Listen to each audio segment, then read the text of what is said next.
Dr. Markus Volkov adjusted his neural interface headset and pulled up the holographic display showing the latest xenobiological data from Kepler 442b.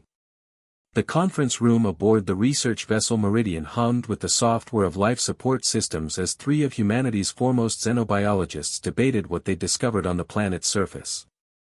The apex predator is clearly the crystalline stalker, Professor Elena Rodriguez insisted, manipulating the 3D model of the silicon-based creature.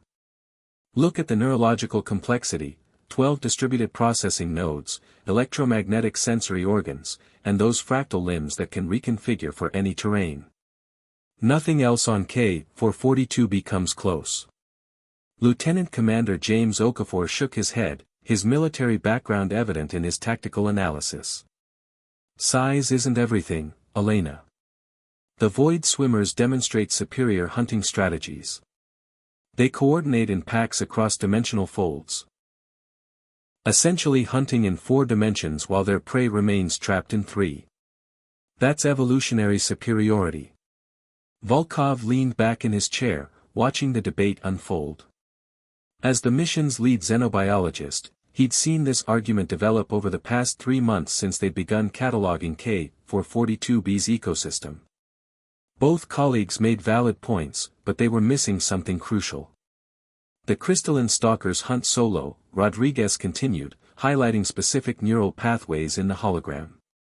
But their individual cognitive capacity exceeds anything we've recorded. They're basically living supercomputers with molecular-level manipulation abilities. They don't need pack tactics when they can literally reprogram their prey's biochemistry.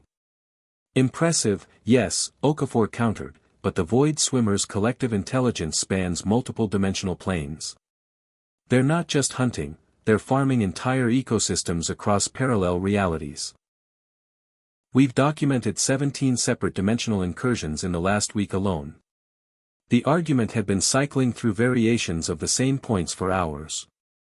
Volkov glanced at Dr. Amara Singh, the team's quantum ethologist, who had remained unusually quiet during the discussion.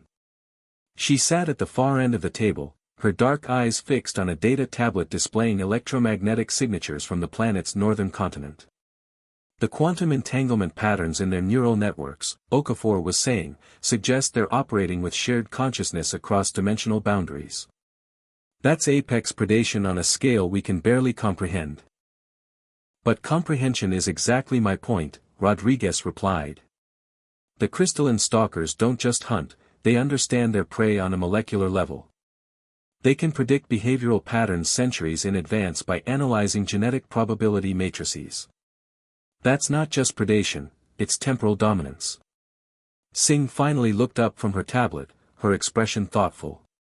The debate paused as both researchers turned toward her, recognizing her expertise in quantum behavioral patterns. Are we counting trained or wild ones? She asked quietly. The question hung in the air like a physical presence. Volkov felt his stomach drop as the implication hit him. Rodriguez's face went pale, while Okafor's hand moved instinctively toward his sidearm. Explain, Volkov said, though part of him already understood. Singh stood and activated her own holographic display.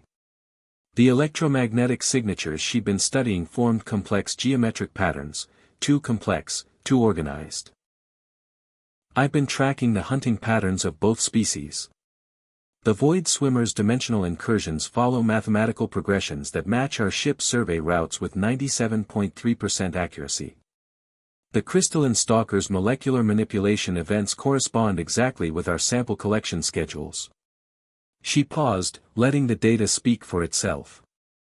They're not just apex predators competing with each other. They're studying us.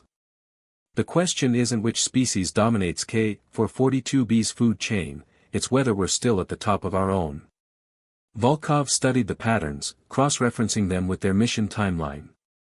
The correlation was undeniable. Every random encounter, every coincidental sighting, every sample they'd collected had been orchestrated with scientific precision. How long? He asked. Since day one, Singh replied. Maybe before we even arrived. The quantum signatures suggest they've been observing our approach vector since we entered the system.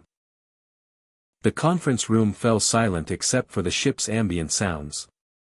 3 months of research, and they'd been the ones being studied.